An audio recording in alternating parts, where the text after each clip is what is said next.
Hello everyone, this is Chapter 3, Democracy in Ancient Athens. This is for grade 6 social studies students in Alberta. This is a direct reading from the book Voices in Democracy, Action and Participation, written by J. Craig Harding and Alan Sears. This video was created for educational purposes only to support students and teachers during this COVID pandemic. Take a long step 2,500 years back in time. Imagine you are a boy living in the ancient city of Athens, Greece. Your slave, Cleanthros, is walking you to school. Your father and a group of his friends hurry past talking loudly. They are on their way to the assembly. The assembly is an important part of democratic government in Athens. All Athenian men who are citizens can take part in the assembly. They debate issues of concern and vote on laws. As the son of a citizen, you look forward to being old enough to participate in the assembly.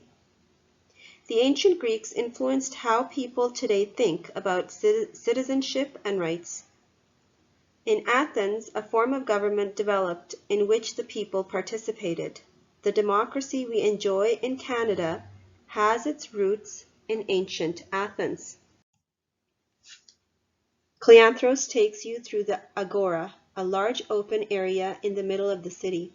It is filled with market stalls and men shopping and talking. You notice a slave carrying a rope covered with red paint. He walks through the Agora, swinging the rope and marking the men's clothing with paint. They laugh and move away to avoid him. Cleanthros explains, "They need more people for the assembly. If the men who are marked with red paint don't go, they will be fined." "Why don't they want to go to the assembly?" you ask. Cleanthros shakes his head. "They would rather stay in the market gossiping. They should be happy they live in a place where there is democracy." Cleanthros explains that in Sparta, the city where he grew up, the assembly has no real power to make laws. In Greece today, cities like Athens have modern transportation systems, schools, and hospitals. In some of these cities, you would also see ruins that remind us that people have been living in Greece for thousands of years. Greece is a mountainous country, and communities were isolated from one another by the rugged landscape. Because of this isolation, each ancient Greek city developed its own style of government, its own laws, and built up its own army. Independent communities like these are called city-states.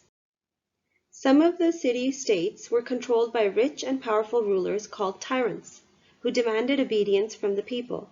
Athens was different. Over time, the Athenians developed a system of government that allowed citizens to participate in making important decisions. Eventually, many other Greek city-states also became democracies. Slaves like Cleanthros, whom you met in the opening story, did not have the right to participate in Athenian democracy. Citizens were the only members of society who could vote and take part in government. Athenian citizenship was limited to one class or group in society.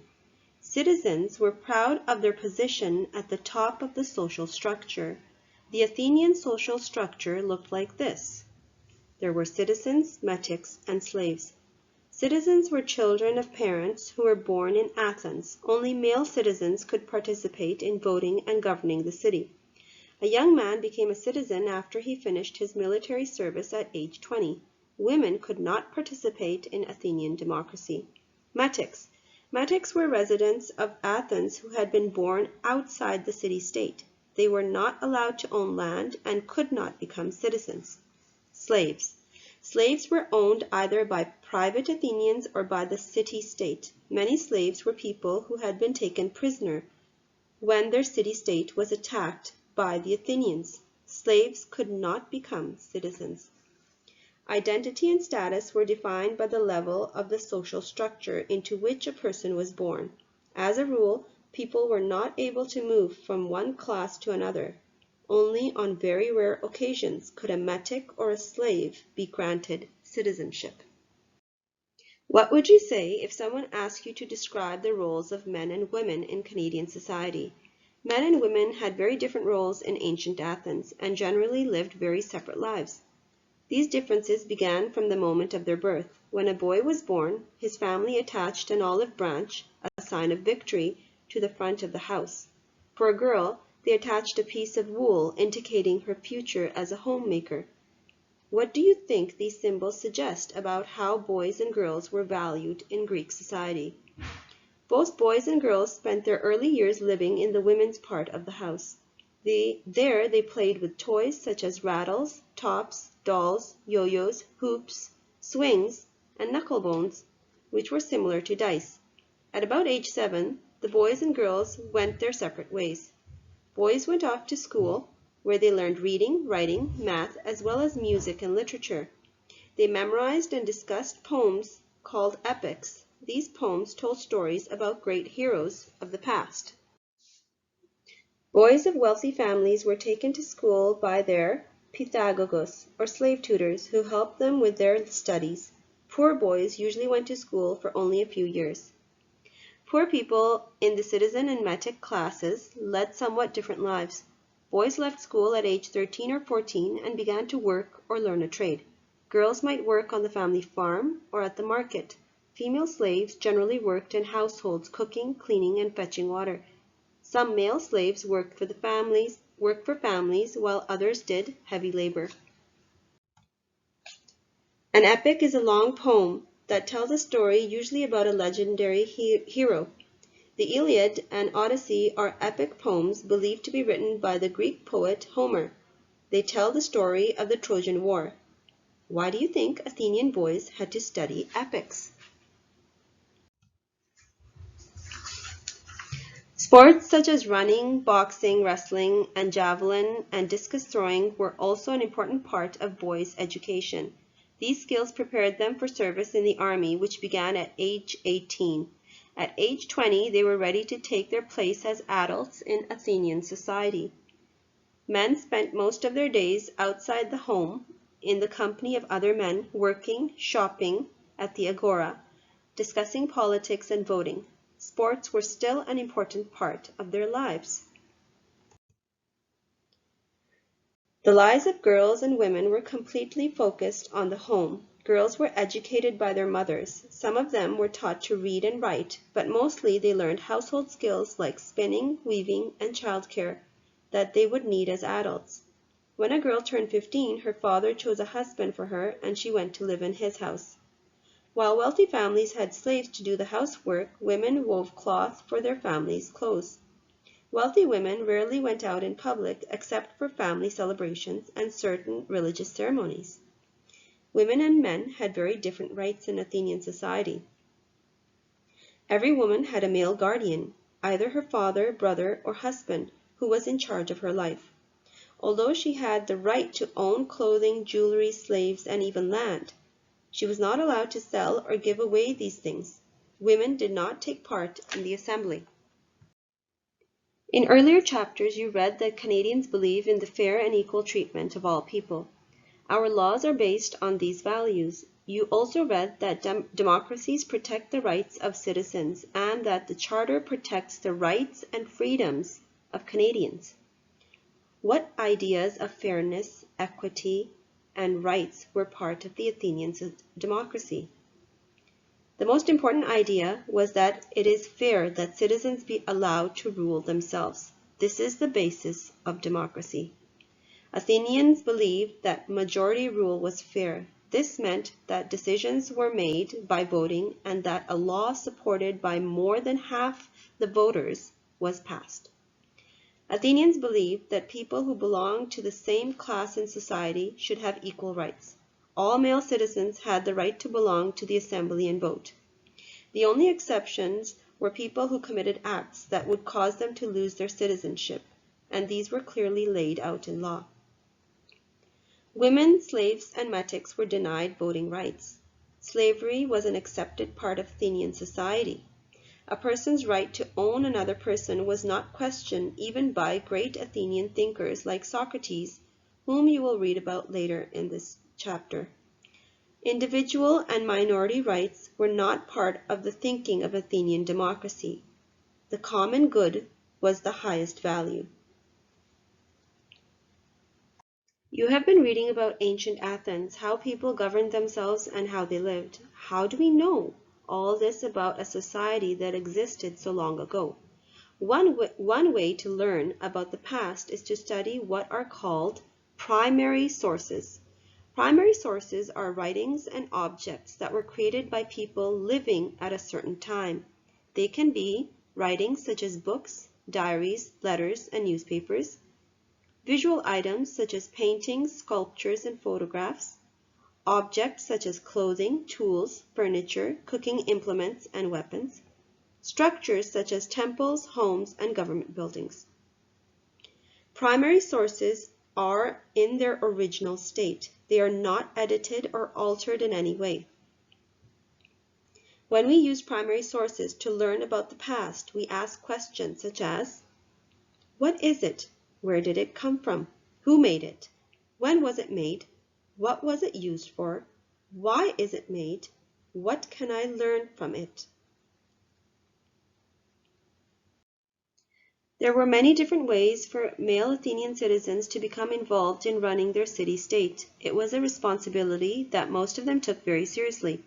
Any citizen who did not take part in the operations of government was looked down on. Historians often refer to these three institutions as the pillars of Athenian democracy.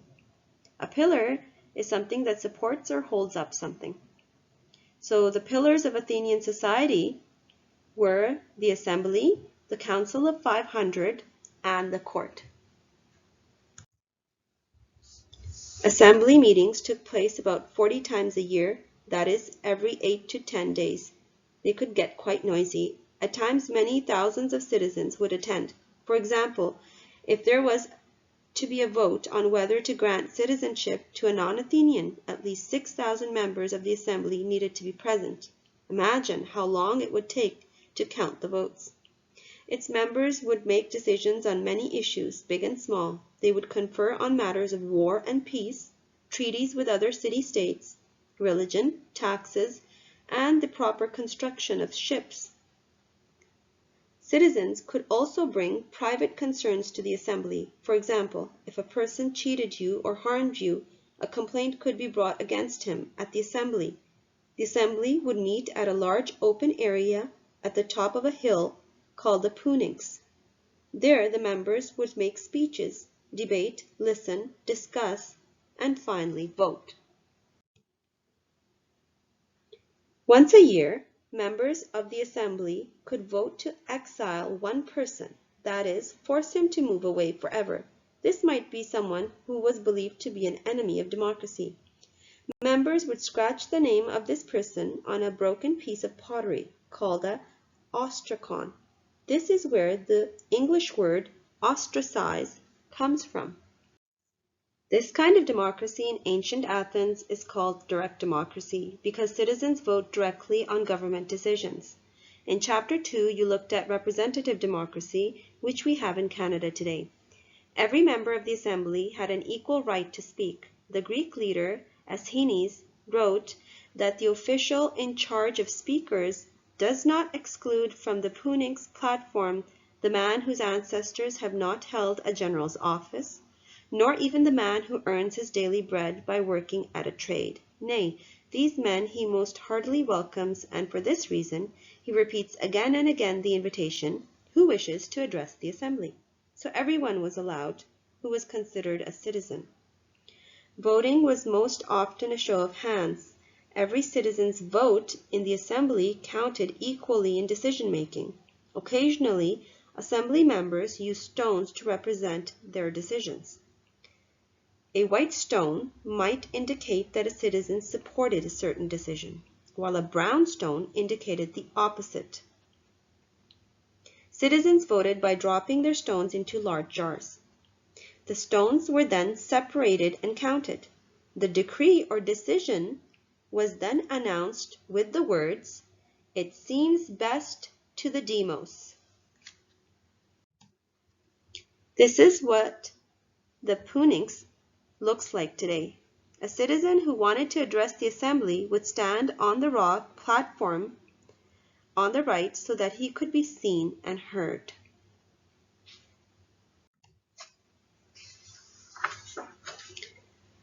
political leaders are you familiar with?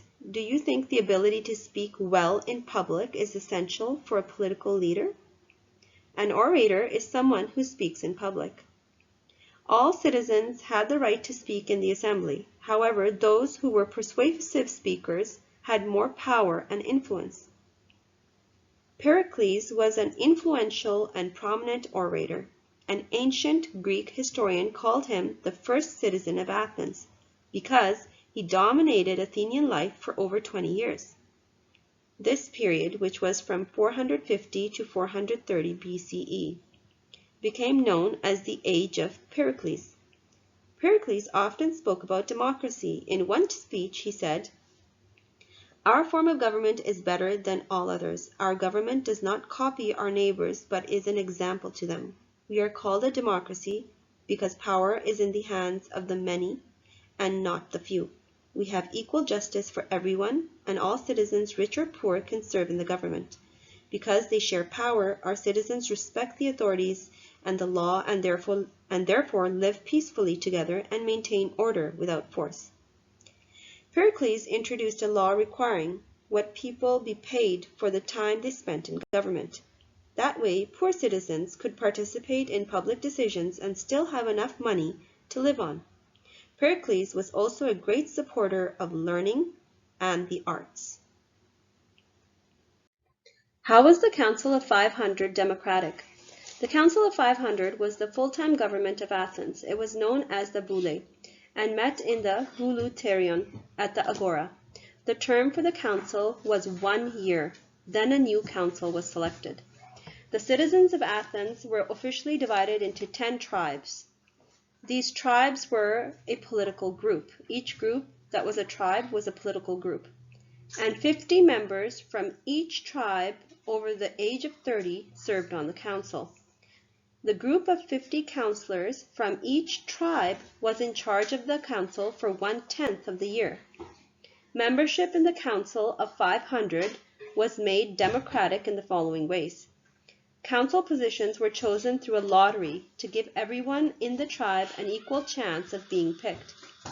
A citizen could serve on the council only twice. This gave more citizens a chance to be council members. The chairman or leader of the council had his position for only 24 hours, a day and a night. This gave more than half the council members a chance to be leader during the year of their service. The chairman was chosen by a lottery. A lottery is like when names are drawn by chance from large number of choices. The council planned the agenda for assembly meetings and supervised the running of the government. They would also discuss and vote on decrees that they would then present for approval to the assembly. No laws or decrees could be made without the approval of the majority of the assembly. There were always 50 members of the council on duty at all times to help the chairman deal with emergencies that might come up. They lived in the Tholos near the Agora. If Athenians felt that they had been wronged by someone, or if they thought that someone was not acting in the best interest of society, they would bring their complaint to a magistrate. Magistrates were citizens and officers of the court who were chosen by lottery for a 1-year term. Sometimes magistrates would set a fine as a punishment. Other times they would send the case to trial. Any male citizen over the age of 30 could be chosen to be on jury for a trial. Depending on how important the case was, a jury usually had between 501 and 1,500 people. Jurors were chosen by lottery on the day of the trial. Today in Canada, people are chosen for jury duty the same way. From this pool, only 12 jurors are chosen for a criminal trial today in Canada. Women would take part in cases before a magistrate, but a woman who was a defendant in a jury trial needed to have a male citizen speak for her. Metics could be involved in legal cases, but they could not serve on juries. Today, people have professional lawyers speak for them in court, but in Athenian courts, people argued their own cases. The plaintiff and the defendant had to be able to speak well to convince the jury of their position. Wealthy Athenians sometimes hired professional speechwriters to help them make more effective arguments. When both sides had been heard, the jury would vote on whether the defendant was innocent or guilty. If the defendant was found guilty, the jury would vote on the punishment. So the defendant is the person who is accused of a crime in a court case, and the plaintiff is the person who brings a complaint about another person to court. Clepsydra, or water clock, was used to time the speeches of the plaintiff and the defendant. Each got the same amount of water in the jar. When the water ran out, his time for speaking was over. How might this system have come about? Socrates was one of the great thinkers in ancient Athens. He spent his days challenging young people to question their ideas. He criticized democracy because he thought that the lottery system did not allow the best people to govern. His ideas about religion were also different from those of most Athenians. Many citizens thought he was a dangerous influence on young people and disrespectful of the gods. Finally, the poet Meletus brought Socrates before the court. Meletus and Socrates presented their arguments before a jury. The majority voted against Socrates. When Meletus asked Socrates be given the death penalty, the jury agreed. People in Athens who were given a death sentence commonly saved themselves by escaping from the city.